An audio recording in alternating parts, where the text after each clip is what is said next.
नमस्कार, आप देख रहे हैं लाइव हिंदुस्तान। बिहार का जनादेश आ गया है और इस पर चर्चा भी शुरू हो गई, लेकिन एक सीट ऐसी है जिसमें मिली हार को उनके समर्थक और बाकी लोग भी पचा नहीं पा रहे हैं, और वो है तेजू भैया की सीट। जी हां, हम महुआ सीट की बात कर रहे हैं। कैसे तेजू भैया को एक चक्रव्यूह में घेर लिया गया, उसका एनालिसिस करने के लिए बहुत ज़रूरी है इस वक्त। और कहते हैं, मेरे साथ संदीप जी भी हैं, हमारे वीडियो टीम के हेड। संदीप जी, इस पर हम लोगों ने बहुत सर खपाया और इससे बहुत सारी बातें निकल कर आई हैं, आप समझाएंगे। पर इशारा एक यही है कि अपने ही गिराते हैं नशेमन पे बिजलियां। बिल्कुल। और जिस वक्त महुआ से चुनाव लड़ने का ऐलान किया था तेज प्रताप यादव ने, तो लोग ऐसा मान रहे थे कि शायद छोटा भाई तेजस्वी अपना मान के हो सकता है अपना कैंडिडेट वहां पे ना उतारें, लेकिन कोई नरमी नहीं बरती तेजस्वी ने, उन्होंने अपना कैंडिडेट भी उतार दिया। लेकिन खेल क्या हुआ, ये आंकड़ों से हमें थोड़ा सा समझना पड़ेगा। तो आइए आंकड़ों की तरफ चलते हैं। ये चुनाव आयोग की वेबसाइट, जिसपे महुआ सीट के जो नंबर्स हैं वो इस वक्त आपकी स्क्रीन पर हैं। तेज प्रताप यादव इसमें तीसरे नंबर पर हैं और उन्हें हासिल हुए हैं 35,703 वोट, यानी 51,938 वोटों से हारे हैं तेजू भैया। लेकिन अब आप जो आसपास के जो उनके कैंडिडेट्स हैं, उनके जो नंबर्स हैं, उनके जो आंकड़े हैं, उन पे अगर आप निगाह डालेंगे तो आपको पूरा खेल समझ में आएगा। देखिए, संजय कुमार सिंह जो यहां से जीते हैं लोक जनशक्ति पार्टी के, उन्हें मिले हैं 87,641 वोट और इस तरह उन्होंने 44,997 वोटों से महुआ सीट जीत ली है। अब दूसरे नंबर पर आ जाइए, आरजेडी यानी तेजस्वी की कैंडिडेट मुकेश कुमार रोशन, जिन्हें यहां से मिले 42,644 वोट।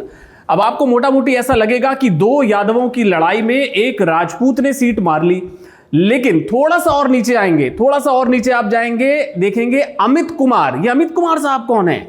अमित कुमार हैं ऑल इंडिया मजलिसे इत्तेहादुल मुस्लिमीन यानी ओवैसी की पार्टी के उम्मीदवार, और उन्होंने हासिल किए हैं 15,783 वोट।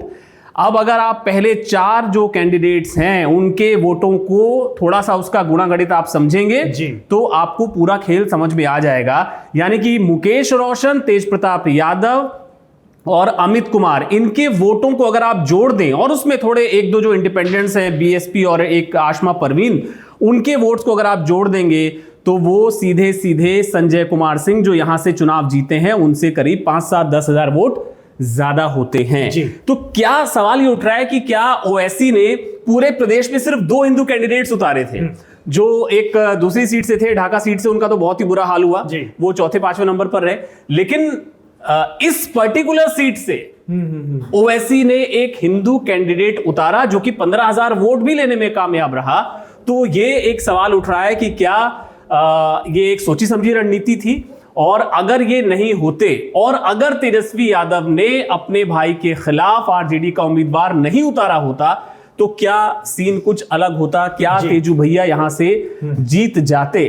तो वही बात जो आपने कही कि अपने ही गिराते हैं नशे मन पे बिजलियां, क्योंकि बिल्कुल इनके जो समर्थक थे वो ये तो मानकर चल रहे थे कि भाई उनकी जो पार्टी है जो उन्होंने बनाई थी वो उस तरह से प्रदर्शन नहीं कर पाएगी, लेकिन तेजस्वी यादव, माफ कीजिएगा, तेज प्रताप यादव अपनी सीट तो बचा लेकर निकाले एकदम। लेकिन ऐसा लग रहा है जब चर्चा हम कर रहे हैं और इसको दिखा रहे हैं, देख रहे हैं, तो ये तो बड़ा खतरनाक चक्रव्यूह उनके खिलाफ रच दिया गया और किसी को भनक तक नहीं लगी। और ये रिजल्ट जब आया तो जाहिर तौर पर हर कोई चौंक गया कि आखिर तेजू भैया कैसे हार गए, क्योंकि लोग ये मान के चल रहे थे। महुआ से हमारे एक जो संवाददाता है वो जब वहां गए तो मैंने उनसे बात भी की, उन्होंने कहा कि वहां पे एक ये सेंटीमेंट है कि लोग तेज प्रताप यादव को ही वोट देंगे, क्योंकि सब लोग ये मान के चल रहे थे कि नाराज हैं, अभी थोड़ा परिवार से बागी हो गए, लेकिन चुनाव के बाद फिर वो परिवार के साथ ही मतलब अपनी मूल पार्टी में लौट जाएंगे।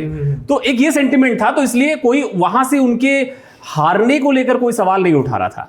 लेकिन अब जबकि हार गए हैं, और न सिर्फ हार गए हैं, बुरी तरह हार गए हैं, तीसरे नंबर पर है, तो अब ये सवाल उठ रहा है। और जबकि आंकड़े आ चुके हैं और उनको थोड़ा स्टडी जब हम कर रहे हैं तो हमें ये समझ में आ रहा है कि दरअसल आरजेडी ने अपना कैंडिडेट पहले उतार के उनकी जीत हार की स्क्रिप्ट लगभग लिख दी, और फिर ओवैसी के हिंदू कैंडिडेट ने वो कसर जो थी, जो थोड़ी बहुत रह गई थी, वो पूरी कर दी। और इसके अलावा कुछ एक इंडिपेंडेंट्स और बीएसपी ने भी अपना उम्मीदवार यहां पर उतार दिया। तो कोई कसर नहीं बाकी रही तेजू भैया को हराने में। अगर AIMIM का हिंदू कैंडिडेट नहीं होता जी, और अगर RJD भी थोड़ा रहम कर जाती तो ये उतने ही वोट होते जो जीत के लिए काफी थे। जीत के लिए काफी थे। और अब ये आंकड़े इसकी तस्दीक कर रहे हैं। अब आप हमारे कई दर्शक ये कह सकते हैं कि भाई यूं होता तो क्या होता टाइप की थ्योरी हम दे रहे हैं, लेकिन देखिए चुनाव में जो कुछ भी होता है वो यूं ही नहीं होता है, वो उसके पीछे एक एक सीट पे रणनीति होती है। और तेज प्रताप का हारना आप इसको इस तरीके से भी समझिए कि ये लालू प्रसाद यादव का बेटा हारा है, गढ़ से हारा है। तो ये एक बड़ी जो एक मैसेजिंग हम कहते हैं कि लालू परिवार की जो अपनी राजनीति है वो किस तरह से धूल धूसरित होगी, वो किस तरह से, क्योंकि ऑलरेडी महागठबंधन की हालत तो पस्त है ही, उसमें लालू के बेटा का भी हार जाना, तो आप समझिए कि उस पूरी परिवार की पॉलिटिक्स पे एक बड़ा सवाल है। तो ये अगर फौरी तौर पर हम सोच एक चीज और उसमें और जोड़ दूं कि और जिस तरीके से तेजस्वी यादव भी गिरते पड़ते जीते हैं, कभी आगे कभी पीछे, तो ये भी एक बड़ा मैसेज है इसके पीछे। ये वाला पासा महुआ सीट पे किसने बिछाया होगा, उनके अपनों ने या अपोजिशन वालों ने? हो सकता है सबने मिलके किया हो। मिलके से मतलब कि कई बार ऐसा होता है कि अगर किसी ने कोई चाल चली तो उस पे फिर अगला ये सोचता है कि अच्छा उसकी इस चाल का जवाब फिर इस तरीके से दे दिया जाए। तो वहां पे कई बार ऐसा भी होता है कि एक चक्रव्यूह रचा जा रहा होता है लेकिन वो नजर नहीं आता। और कई बार ऐसा भी होता है कि जो लोग उसमें शामिल हैं शायद उनको आपस में भी कोई इस तरह की खबर ना हो, लेकिन वो जो कैंडिडेट है वो तो चौतरफा घिर जाता है। और मुझे ऐसा लगता है कि तेजू भैया के साथ महुआ में यही हुआ है। और अमित कुमार, इनके इस वोट, जिस तरह से उनको वोट मिला है उस पर भी एक अपने आप में स्टडी होनी चाहिए कि AIMIM ने उस सीट पर जो बड़ी हॉट सीट थी वहां पर एक हिंदू कैंडिडेट को उतारा। हालांकि AIMIM कहती है अपने आप को कि वो सेकुलर पार्टी है, लेकिन खुद ही उनका नाम मजलिस इत्तेहादुल मुस्लिमीन है।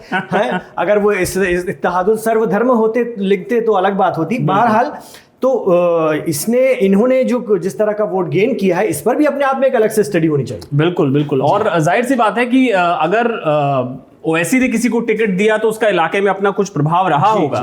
कोई हो सकता है उस तरह का मुस्लिम कैंडिडेट वहां पे मिला भी ना हो। और वहां के जातीय समीकरण को देखते हुए, और ये हमें नहीं भूलना चाहिए कि यहाँ पे दो मुख्य जो थे RJD और खुद तेज प्रताप, दोनों यादव कैंडिडेट्स थे, लेकिन जीता कौन है? यहाँ से एक राजपूत ने जीत दर्ज की है। तो ये भी एक महत्वपूर्ण पहलू है इस पूरी जीत का। तो ये तेज प्रताप यादव की हार का थोड़ा सा हमने कुछ पोस्टमार्टम करने की कोशिश की। आप इससे कितने सहमत हैं हमको जरूर बताइएगा कमेंट सेक्शन में। और बहुत तगड़ा उन्होंने रिएक्शन दिया है, उन्होंने बहुत तारीफ की है प्रधानमंत्री नरेंद्र मोदी की, अमित शाह की, और इसके अलावा उन्होंने उनको तो नीतीश कुमार की बहुत तारीफ की। उनको तो चुनाव के बीच में ही सुरक्षा भी मिल गई थी। जी। तो उधर सुरक्षा मिली, लेकिन यहाँ जो है उनके लिए बड़ा खतरा हो गया, चुनाव हार गए और बहुत हिसाब से घेर के हराया गया। इस पर बिल्कुल चर्चा होनी चाहिए। बहुत शुक्रिया संदीप जी इस पूरी बातचीत के लिए। आप रहिए लाइव हिंदुस्तान के साथ और इसी तरह के और विश्लेषण लेकर जल्दी हाजिर हो रहे हैं। बने रहिए हमारे साथ।